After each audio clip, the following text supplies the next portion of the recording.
मित्रों नमस्कार। आज हम आप लोगों को एक ऐसी टेक्निक के बारे में बताऊंगा जो कि आपके एंजाइटी, डिप्रेशन, स्ट्रेस के लिए बहुत ही इम्पोर्टेंट टेक्निक है।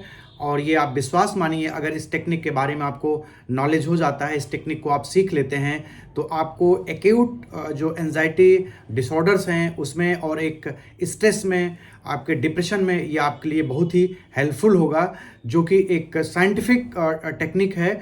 तो चलिए आज हम इसके बारे में चर्चा करते हैं कि ये टेक्निक क्या है। बेसिकली इस टेक्निक का नाम है डीप ब्रीदिंग एक्सरसाइज।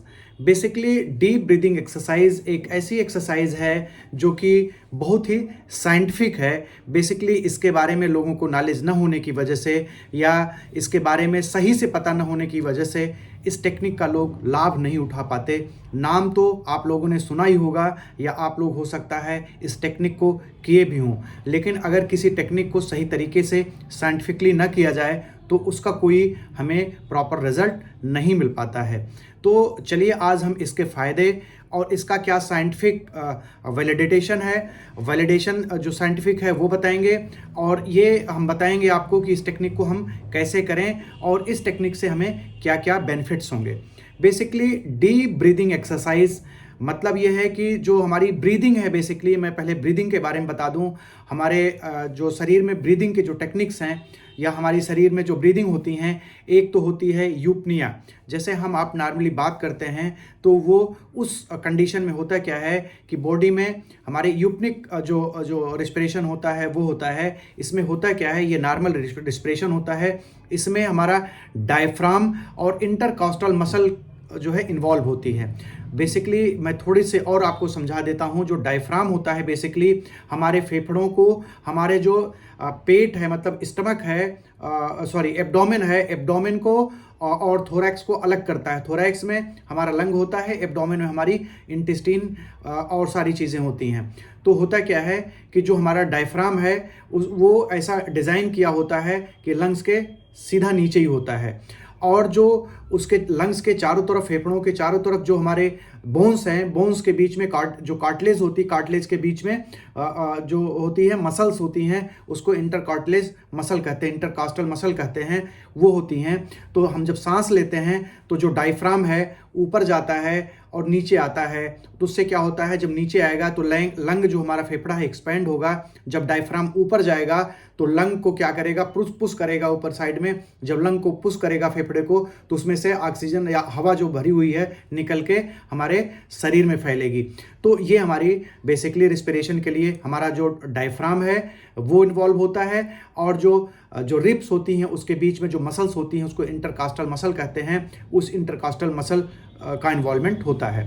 तो हमारा रिस्पिरेशन में ये दो चीज़ें इन्वॉल्व होती हैं। तो बेसिकली जो हमने आपको बताया, यूपनिया में हमारा डायफ्राम भी इन्वॉल्व होता है और जो इंटरकास्टल मसल होती हैं वो भी इन्वॉल्व होती हैं। तो इसको कहते हैं यूपनिया।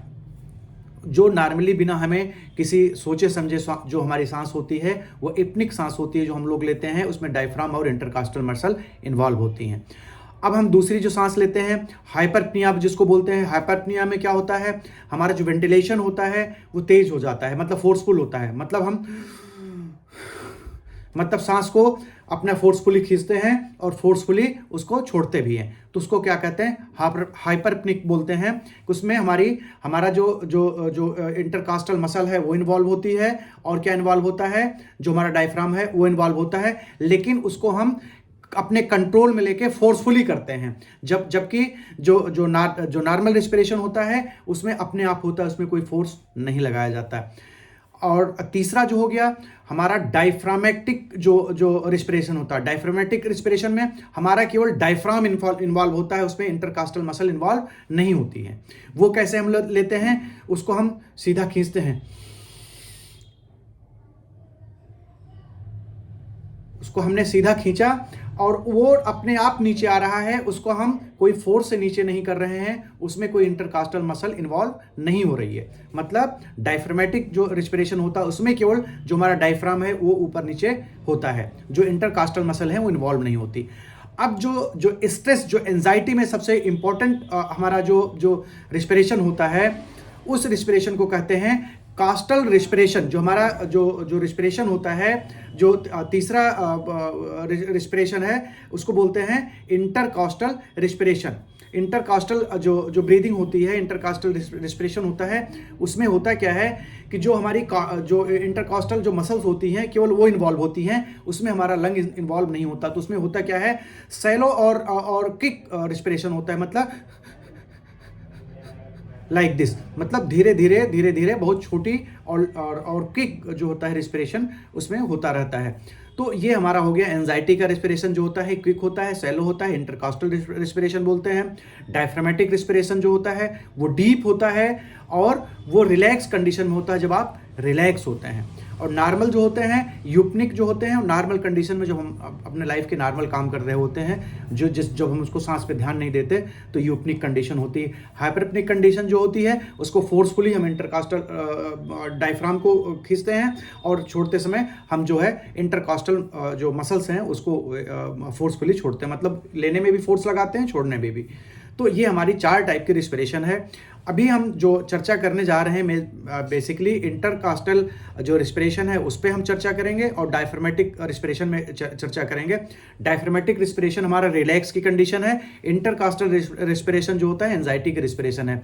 एंजाइटी रिस्पिरेशन में हमारी सांसें बहुत छोटी हो जाती हैं, जल्दी होती हैं। डायफ्रामेटिक जो रिस्पिरेशन होता है, जो रिलैक्स कंडीशन में होता है, डीप होता है और स्लो होता है। ये डिफरेंस है बेसिकली। तो अभी हम देखते हैं कि जो हमारा ये रिस्पिरेशन की जो टेक्निक है, बेसिकली हर हमारा जो रिस्पिरेशन का पैटर्न है हमारे इमोशन से जुड़ा हुआ है। हमारे ब्रेन में जिस टाइप का इमोशन होगा उस टाइप के हमारा ब्रीदिंग पैटर्न भी बन जाता है। जैसे हम एंजाइटिक होते हैं तो हमारा पैटर्न जितने एंजाइटिक रहेंगे उसी हिसाब से हमारा जो रिस्पिरेशन का पैटर्न होगा फास्ट होगा। जैसे हमें एंजाइटी होगी, कम स्ट्रेस होगा तो हमारा जो रिस्पिरेशन होगा कम सोलो होगा, कम क्विक होगा। लेकिन जैसे जैसे एंजाइटी बढ़ती जाएगी वो हमारा रिस्पिरेशन जो होता है सोलो होता चला जाता है और वो फ्रिक्वेंट होता चला जाता है। हम ज़्यादा हमारे जब एंजाइटी हो जाता है, जिसको एंजाइटी डिसऑर्डर कहते हैं, उसमें हाइपर वेंटिलेशन होता है, मतलब बहुत तेज़ी से हम सांस लेते हैं और छोटी छोटी सांस, क्विकर सांस हम लेते हैं। तो ये होता है बेसिकली।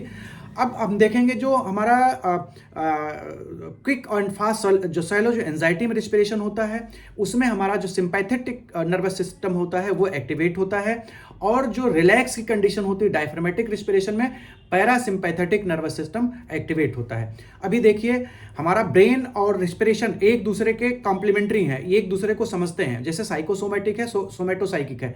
अभी जो रिस्पिरेशन है वो ब्रेन को सिग्नल देता है और ब्रेन रिस्पिरेशन को ब्रेन लंग्स को सिग्नल देता है। बेसिकली लंग्स में हमारे जो लंग्स है उसके चारों तरफ लंग्स में हमारे रिसेप्टर्स लगे होते हैं, सेंसर्स लगे होते हैं, जिस पे कितना प्रेशर है वो ब्रेन को सिग्नल जाता है, कितना ऑक्सीजन आ रही है वो सब ब्रेन को मिलता है। ब्रेन में हमारे रिस्पिरेटरी सेंटर होता है, तो उसी के हिसाब से रिस्पिरेटरी सेंटर जो होता है एक्टिवेट होता है। उसको जब ज़्यादा ऑक्सीजन की ज़रूरत होती है तो ज़्यादा फास्ट हो जाता है, कम की ज़रूरत होती है तो कम हो जाता है। बेसिकली होता क्या है कि जब हम फ्रिक्वेंट एंड सॉलो रिस्पिरेशन करते हैं एंजाइटी की कंडीशन में, तो होता क्या है हमारा जो सिंपैथेटिक नर्वस सिस्टम है वो एक्टिवेट होता है।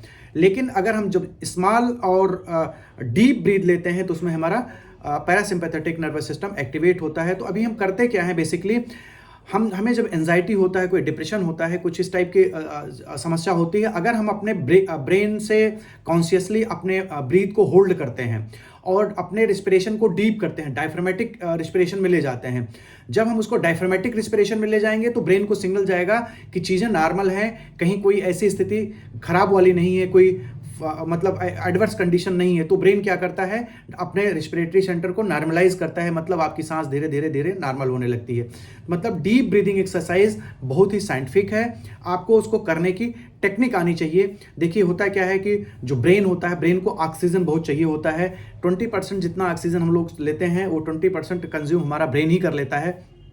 तो हमें जो सैलो जो रिस्पिरेशन होता है उसको ब्रेन को जो है ऑक्सीजन नहीं मिल पाती, तो उस कंडीशन में होता क्या है कि ब्रेन में और जो है लेथार्जिक महसूस होता है, थकान महसूस होती है, उसमें एनर्जी नहीं रह पाती। या इसलिए आप देखते हैं एंजाइटी में आपको वीकनेस बहुत महसूस होता है, क्योंकि रिस्पिरेशन इतना स्लो हो जाता है कि आपको ऑक्सीजन प्रॉपर ब्रेन को नहीं मिल पाता है। ऑक्सीजन नहीं मिल पाएगा तो ब्रेन में ऑक्सीडेशन प्रॉपर नहीं हो पाएगा, ग्लूकोज का ऑक्सीडेशन नहीं हो पाएगा, तो आपको एनर्जी प्रॉपरली नहीं मिल पाएगी। अभी देखिए होता क्या है एंजाइटी में या स्ट्रेस में, या आपको कभी थकान लगी हो, कभी इस टाइप से आप महसूस कर रहे हो, तो आप डीप ब्रीदिंग एक्सरसाइज करेंगे। उसकी टेक्निक को अभी मैं आपको डिटेल में एक्सप्लेन करता हूँ कि ये होता क्या है बेसिकली, जो हमारा डीप ब्रीदिंग एक्सरसाइज होती क्या है।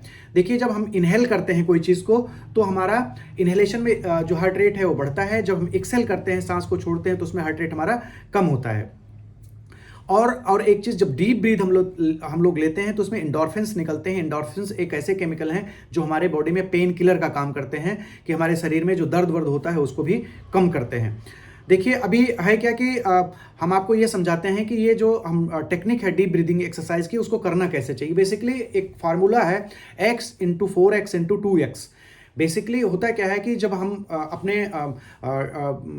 रेस्पिरेशन को होल्ड करते हैं, डीप ब्रीथ करते हैं, तो अपने हम राइट हैंड को अपने हम हार्ट पे के साइड में, लेफ्ट साइड में रखते हैं, और जो हमारा बायां हाथ है एब्डोमेन पे, मतलब हम पेट पे रखते हैं, अपने नाभि के स्लाइटली ऊपर रखते हैं। इसको रखने के बाद करते क्या है, x × 4x × 2x, मतलब x 4x 2x के फार्मूले को फॉलो करते हैं। मतलब अगर हम कैलकुलेट करें, अगर हम खींच के 3 काउंट तक, मतलब 3 सेकंड तक सांस लेते हैं, तो 4 सेकंड मतलब ये है कि 4x मतलब 4 तिहाई 12 सेकंड तक आपको होल्ड करना है। उसके बाद क्या करना है, 4 दूना 8, मतलब कि 8 सेकंड तक उसको एक्सेल करना है। मतलब अब देखिए, हम आपको ये आपको रेस्पिरेशन, डीप ब्रीथ रेस्पिरेशन हम आपको बता रहे हैं। x मतलब हम 3 टाइम तक, 3 गिनती तक ऊपर ले जाएंगे। फिर 4x मतलब 12 सेकंड तक उसको होल्ड करेंगे। इसके बाद 2x में होता क्या है, 3 × 2 6 सेकंड तक उसको हम एक्सेल करेंगे। अब हम काउंट कर रहे हैं, देखिए खींचिए इसको।